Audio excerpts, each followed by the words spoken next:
everybody. Welcome to Back to Basic Concept. अब हम 10 to 13 sum करेंगे of exercise 10C percentage. Let's do it. The price of a cooler during last summer was quoted at rupees 7250. In off season, the price has been reduced by 12%. What is the reduced price of the cooler? ये हमने question पढ़ा, अभी एक एक sentence हम समझेंगे. The price of a cooler during last summer was quoted at ₹7,250. मतलब cooler का प्राइस लास्ट समर 7,250 था. In off season, season summer का सीजन खत्म होने के बाद the price has been reduced, उसका कीमत कम हो गई बाय 12%. 100 में से 12 रुपीज कम हो गया. What is the reduced price of the cooler? It's very easy. ये देखो अब हम समझेंगे. ये है प्राइस ऑफ द कूलर ₹7,250. ठीक है. रेड्यूस मतलब माइनस, और फिर कितना परसेंट कम हुआ? 12%. तो 12% ऑफ, ये हमें लिखना जरूरी है. कितना? किससे? 7,250 reduce होके we have to find the reduced price of the cooler. Reduced price of the cooler. ठीक है. ये है price of the cooler. ये है price of the cooler. ये है परसेंट इंक्रीज है कि डिक्रीज है? डिक्रीज है, क्योंकि रिड्यूस है तो परसेंट डिक्रीज हो गया. एंड अभी देखो, अभी ये कैसे फाइंड आउट करोगे? या तो इसको अलग से फाइंड आउट करो, 12% ऑफ 7250, इसका वैल्यू फाइंड आउट करो कितना डिक्रीज हुआ है, और फिर बाद में इससे सब्ट्रैक्ट करो. You will get the reduce price of the cooler. Come on, let's do it. पहले हम ये लिखेंगे तो उसके ऊपर फिर ये परसेंट आएगा. ठीक है. चलो शुरू करते हैं. पहले क्या लिखेंगे? The price of the cooler. The price of the cooler equal to ₹7,250. फिर द प्राइस है तो क्या लिखोगे? Percent decrease. डायरेक्ट लिखो परसेंट डिक्रीज, क्योंकि ये परसेंट है तो it is, you will write 12%, और 12 विल ऑल्सो डू, और 12% will also do, whatever, both are correct. ठीक है, क्योंकि ऑलरेडी इधर हमने परसेंट मेंशन कर चुके हैं. ठीक है. Next what you will right? You will right decrease in price. Means you will find out the value of decrease. कितना डिक्रीज हुआ? ये तो परसेंट में है, उसका वैल्यू फाइंड आउट करोगे. तो क्या करेंगे? 12% ऑफ ₹7,250. तो चलो 12/100 into 7,250. Cancel the common factor. 0 0 will get cancelled. It is going in two tables, 6 and 5. Again it is going, this is going in 5 tables. So 1, 5s are 4, 5s are 20, and 145. ठीक है. And now what is remaining? Multiply it. Come on. 145 into 6. What will be the answer? 6 5s are 30, 22, 6, 24, 227, 30, 24, 870. Okay, so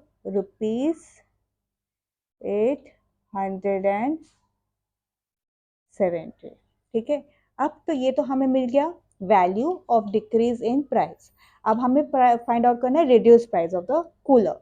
तो ये आप, मैंने यहाँ पहले ही बताया कि कैसे फाइंड आउट करना है. इसको सब्ट्रैक्ट करना है, इसको इससे सब्ट्रैक्ट करना है, बस वही करना है. अभी हमें क्या फाइंड आउट करना है? Reduce price of the, reduced price of the cooler equal to, subtract करो, ₹7,250 minus ₹870 equal to, चलो अब subtract करो.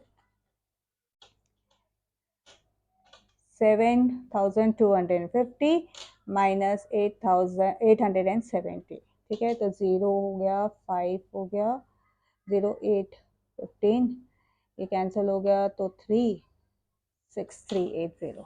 तो आंसर है ₹6,380. So this is the answer. Okay, now let's go to 11th sum. The value of a car depreciates by 10% every year. If the value of the new car is rupees 2,25,000, what will be its value after 1 year? अब देखो, पीछे सम की तरह ही है, इसमें क्या है, depreciate का मतलब reduced.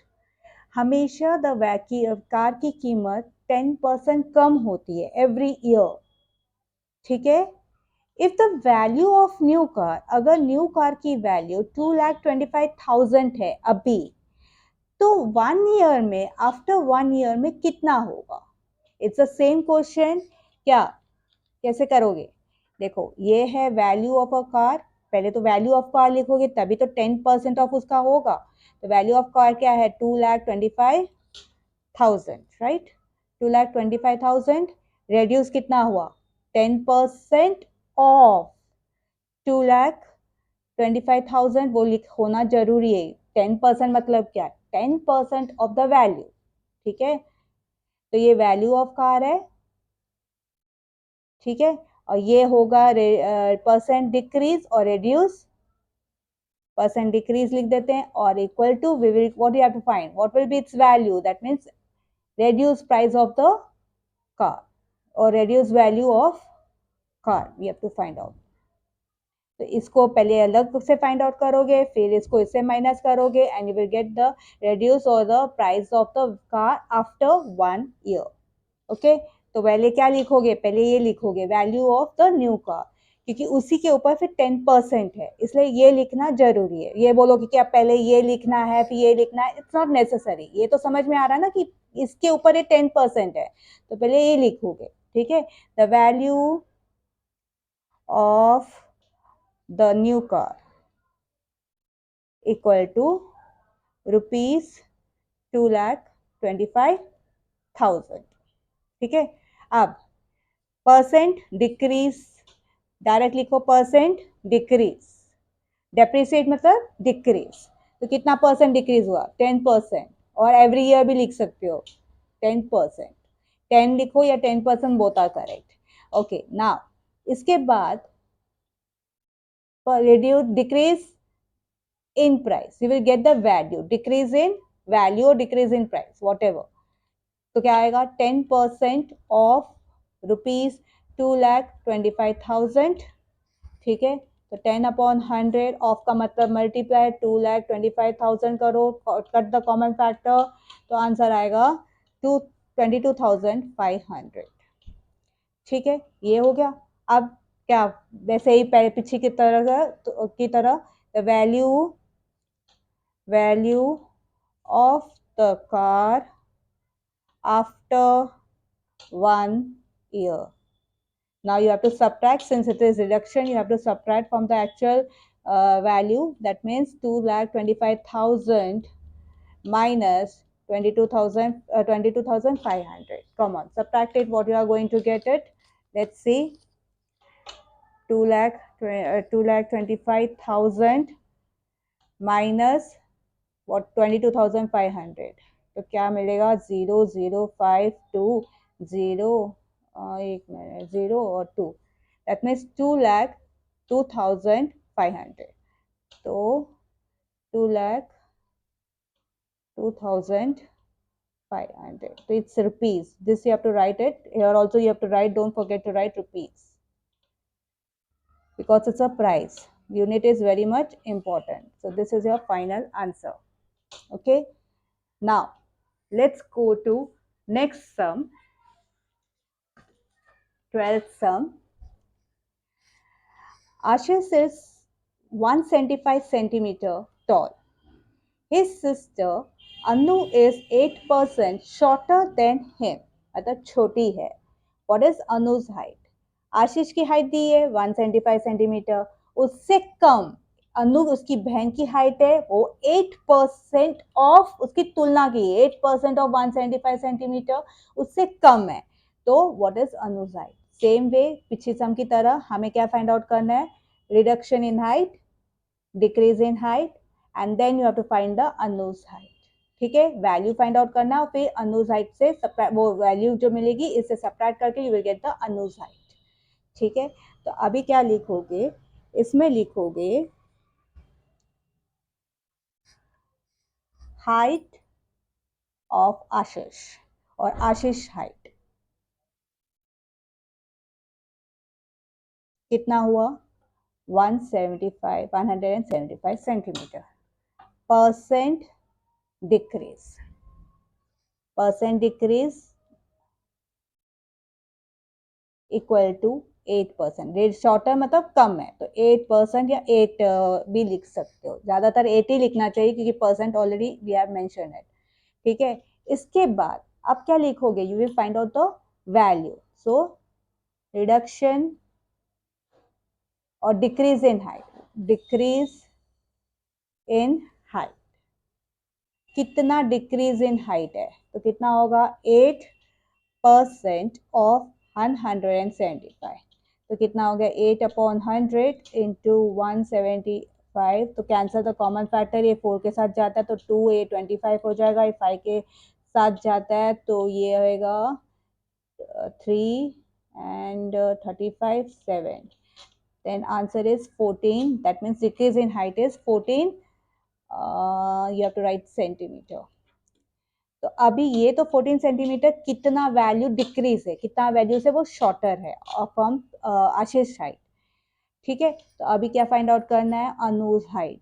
Anuj height equal to 175 minus 14, in this way also you can write, both are correct, anyways is correct। तो इसमें क्या आएगा?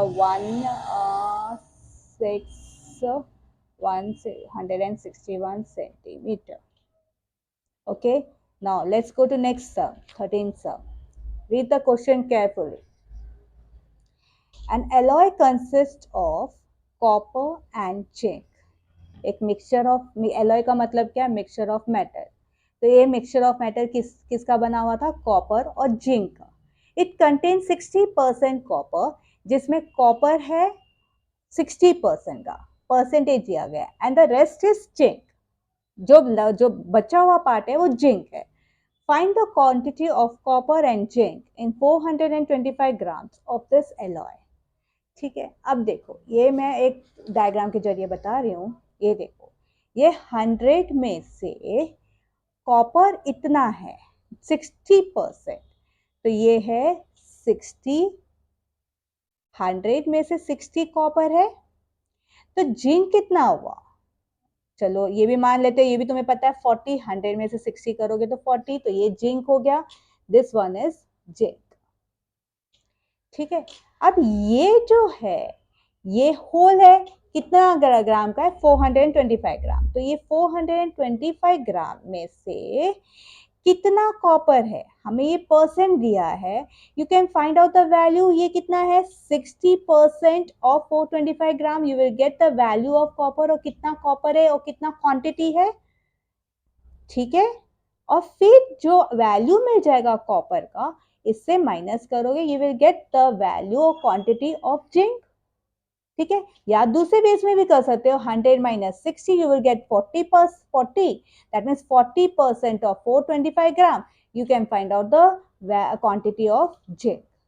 ठीक है, both the ways are correct. देखो मेथड डिफरेंट डिफरेंट होता है, लेकिन आंसर अगर सही हो you will get correct. And steps, okay, steps also involves marks.